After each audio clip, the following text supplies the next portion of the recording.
दोस्तों नमस्कार। आज मैं फिर एक नए कानूनी विषय को लेकर आपके सामने हाजिर हुआ हूं और ये है डाइंग डिक्लेरेशन, यानी कि मृत्युकालीन कथन जो इंजर्ड हो जाता है क्रिमिनल इंसिडेंट में, केस में, और वो अपने मरने से पहले कोई स्टेटमेंट देता है, उसको डाइंग डिक्लेरेशन कहते हैं। तो इस पे सुप्रीम कोर्ट ने एक Neeraj Kumar alias Neeraj Yadav versus State of UP and others case में, जिसकी SLP क्रिमिनल नंबर 7518 है 2025 की, इसमें अपनी एक जजमेंट दी है। और जजमेंट दी है जस्टिस संजय करोल और जस्टिस N कोटेश्वर सिंह। अक्सर हमें इस तरह का धारणा है कि भाई डाइंग डिक्लेरेशन के लिए डॉक्टर पहले लिखे कि मरीज जो है फिट है और इसके बाद में SDM उसको रिकॉर्ड करे तो ही उसको डाइंग डिक्लेरेशन मान सकते हैं, अन्यथा नहीं। ऐसी धारणा है जो सही नहीं है, इसमें मैं आगे बताऊंगा। तो इस केस में पहले इसकी बैकग्राउंड थोड़ी सी हम बात कर लें। तो बैकग्राउंड की जो बात है वो इस तरह है कि ये इंसिडेंट हुआ बुलंदशहर के जो सिकंदराबाद पुलिस स्टेशन है उसमें। इसमें 25 मार्च 2021 को नीरज कुमार ने सिकंदराबाद पुलिस स्टेशन में FIR दर्ज कराई, जिसमें आरोप लगाया कि उसकी बहन और उसको उसके जो पति यानी कि उसके बहनोई राहुल ने उनके ससुराल में गोली मार दी है। और उसको ये सूचना उसकी भतीजी ने दी टेलीफोन पे, जो लगभग 9 वर्ष की है। और उसने कहा कि मुझे बताया कि पापा ने मम्मी को घर में गोली मार दी है। इस पे उसको जो है पहले गवर्नमेंट हॉस्पिटल ले गए, जो ये मजरूब थी, घायल थी। उसके बाद कैलाश हॉस्पिटल नोएडा लेके आए और जहाँ पे इसका ट्रीटमेंट हुआ। और ट्रीटमेंट के दौरान 2 बार उसका 161 CRPC यानी कि जो अब है 180 BNSS में बयान दर्ज हुआ। और उसने जो 18 अप्रैल 2 स्टेटमेंट दिए, एक 25 मार्च 2021 को और फिर दूसरा स्टेटमेंट दिया 18 अप्रैल 2021 को, जो इसमें घायल हुई। पहला जो स्टेटमेंट है उसमें उसने कहा कि उसको उसके पति राहुल ने गोली मार दी। और दूसरा जो स्टेटमेंट है उसमें उसने अपनी सास और देवर और बहनोई उनका भी नाम लिया और कहा कि उन्होंने उसको उकसाया और उसके हस्बैंड ने उसको गोली मारी। 15 मई 2021 को उसकी मौत हो गई, मृत्यु हो गई इन्हीं चोट के कारण।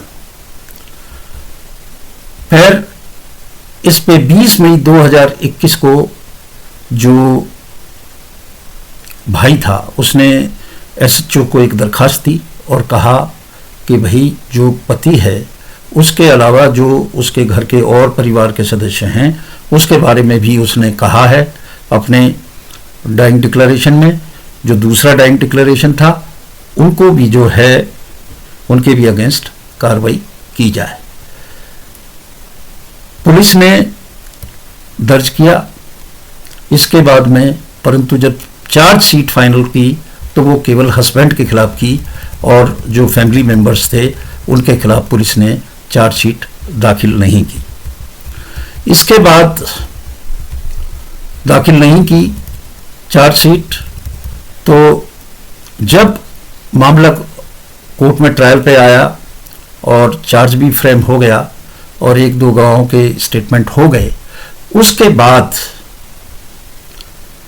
इसने फिर कहा कि भाई इसमें जो है 319 में ये जो है बाकी जो लोग हैं इनके खिलाफ भी कार्रवाई की जाए। पुलिस ने उसकी इस बात पे एक एप्लीकेशन कोर्ट में लगाई, ट्रायल कोर्ट में, और कहा कि इसमें ये जो दी जाए इन लोगों के खिलाफ भी कार्रवाई की जाए, परंतु ट्रायल कोर्ट ने उसको रिजेक्ट कर दिया। उसने कहा कि 319 सीआरपीसी जो अब 358 बी एंड एसएस है, इसमें ट्रायल के दौरान भी किसी को मुलजिम बनाया जा सकता है, चाहे वो पुलिस की चार्जशीट में हो या ना हो। तो इस तरह की एप्लीकेशन को ट्रायल कोर्ट ने खारिज कर दिया और जो उसके परिवार के जो सदस्य थे, उसकी सास थी, उसका देवर था और उसका बहनोई था, उनको इसमें मुलजिम नहीं बनाया। इसके अगेंस्ट जो है, जो भाई था जिसने ये एफआईआर दर्ज कराई थी, वो इलाहाबाद हाई कोर्ट में गया और इलाहाबाद हाई कोर्ट ने भी ट्रायल कोर्ट का जो जजमेंट था उसको सही माना और कहा कि इसको नहीं माना जा सकता, इसको नहीं बनाया जा सकता, इनको मुलजिम नहीं माना जा सकता। तो जो बात कही उसमें उन्होंने दो बात कही हाई कोर्ट ने कि जो 161 का बयान हुआ है उसको डैंग डिक्लेरेशन हम under section 31(1) Indian evidence act के जो अब 23(1) है बीएसए के तहत उसको हम नहीं मान सकते, क्योंकि जो उसने स्टेटमेंट दिया और जो उसकी मृत्यु हुई उन दोनों के बीच 2 महीने का गैप है और इमीडिएटली इमिनेंटली उसमें जो है उसकी डेथ नहीं हुई और 2 स्टेटमेंट उसने दिए। और दूसरी बात, जो डॉक्टर था, डॉक्टर ने जो है सर्टिफिकेशन नहीं किया था, सर्टिफाइड नहीं किया था, पुलिस अफसर ने उसको स्टेटमेंट को लिया था। फिर इस इलाहाबाद हाई कोर्ट के फैसले के खिलाफ जो भाई था मृतका का, वो सुप्रीम कोर्ट में गया और सुप्रीम कोर्ट ने हाई कोर्ट के फैसले को बदल दिया। उसने कहा कि जो ये कहते हैं कि इमीडिएटली उसकी डेथ नहीं हुई, ऐसा कहीं भी उसमें है नहीं और ये बिल्कुल एडमिसेबल है, चाहे उसने 2 स्टेटमेंट भले ही दिए हों। अब सुप्रीम कोर्ट ने इस पर डिस्कशन किया कि जो पहला स्टेटमेंट दिया उसमें उसने क्राइम को बताया कि मेरे हस्बैंड ने गोली मारी है, उसने उस इवेंट को नरेट किया है। और जो दूसरा उसने स्टेटमेंट दिया उसमें सर्कमस्टांसेस बताए कि किन हालात में ये हुआ, किसने उनको उकसाया और उसने गोली मार दी। तो ये दोनों बातें में कोई कंट्रडिक्शन नहीं है और कोई डॉक्टर की सर्टिफिकेशन की आवश्यकता नहीं है, उसने जो कॉज ऑफ डेथ है उसकी बात कही है। तो ये बात उसने बड़े स्पष्ट रूप से कही, जबकि जो स्टेटमेंट उसका पहला था उसमें उसने सीधी सी बात कही थी जो 25 मार्च का था कि पहले मेरे पति ने कहा कि मेरी 3 बेटियां हैं और कहा कि इनको सबको बाहर करने के लिए कहा कि बाहर जाओ, और मेरा पति, क्योंकि मेरी एक के बाद एक 3 बेटियां पैदा हुई थी, वो इस बात पे झगड़ा करता था और बाहर जाने को कहा कि तीनों बच्चों को कि बाहर चले जाएं। उसमें मेरी बड़ी बेटी बाहर नहीं गई और मेरी बड़ी बेटी की उपस्थिति में ही देसी पिस्तौल से मेरे पति ने गोली मार दी। इसके बाद मुझे चक्कर आया, मैं बेहोश होगी, मुझे नहीं पता। तो ये स्टेटमेंट है पहला। और दूसरा स्टेटमेंट है उसका 18 अप्रैल 2021 का। तो इसमें घटना में क्या हुआ, क्या सब कुछ किया गया था?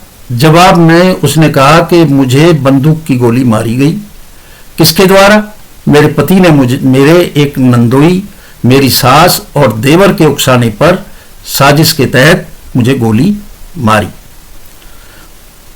इसके बाद क्या देवर का नाम है, नंदोई का क्या नाम है, ये सब बताया।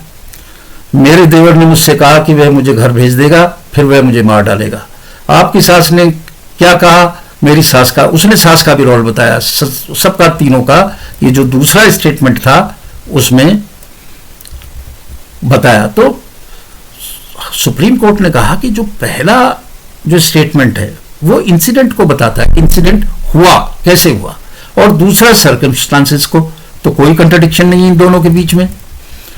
अब सुप्रीम कोर्ट ने कहा कि भाई हाई कोर्ट ने गलती की है, उसने इन बयानों में इसलिए मृत्युपूर्ण घोषणा के रूप में नहीं माना, डाइंग डिक्लेरेशन नहीं माना, क्योंकि मृतक की मृत्यु उनकी रिकॉर्डिंग से काफी समय बीतने के बाद हुई थी। इस तरह का दृष्टिकोण स्पष्ट रूप से अस्थिर है, क्योंकि कानून के लिए यह आवश्यक नहीं कि एक घोषणाकर्ता बयान देते समय मृत्यु की छाया में हो या उम्मीद कर रहा हो कि भाई मेरी मृत्यु होने वाली। उसने कहा 2 महीने का पीरियड हुआ, और सेक्शन 32 जो इंडियन एविडेंस एक्ट का, जो बीएस से भारतीय साक्ष्य अधिनियम का सेक्शन 26 है, उसमें इस तरह की कोई भी लिमिटेशन नहीं है। तो ये करके सुप्रीम कोर्ट ने खारिज कर दिया। उन्होंने कहा कि 319 में सीआरपीसी में उनको ट्रायल के लिए रिक्वेस्ट की थी और वो बिल्कुल ठीक थी। हम ये मानते हैं कि उनको भी ट्रायल के लिए ट्रायल किया जाए, उनका भी, और जो रिश्तेदार हैं उनके ऊपर भी केस ये चले। तो ये बात बिल्कुल स्पष्ट कह दी गई। तो यहां पे 2 चीजें बड़ी महत्वपूर्ण हैं इस निर्णय में। पहली बात तो ये है कि डाइंग डिक्लेरेशन में अगर पुलिस ऑफिसर ने 161 सीआरपीसी में बयान लिया हो, जो कि अब 180 बीएनएसएस है, उसमें लिया हो, तो उसको डाइंग डिक्लेरेशन मान सकते हैं, बिल्कुल उसमें कोई 2 बात नहीं है। दूसरी बात जो इसमें तय हुई वो ये हुई कि स्टेटमेंट और मृत्यु का होना, इनके बीच में भले ही गैप हो कितना भी, उसकी भी कोई दिक्कत नहीं है, कोई रेस्ट्रिक्शन नहीं है, उसको भी रहते हुए ये इसको डाइंग डिक्लेरेशन माना जा सकता है। तो आज इन्हीं शब्दों के साथ मैं अपना वीडियो यहां समाप्त करता हूं। नमस्कार।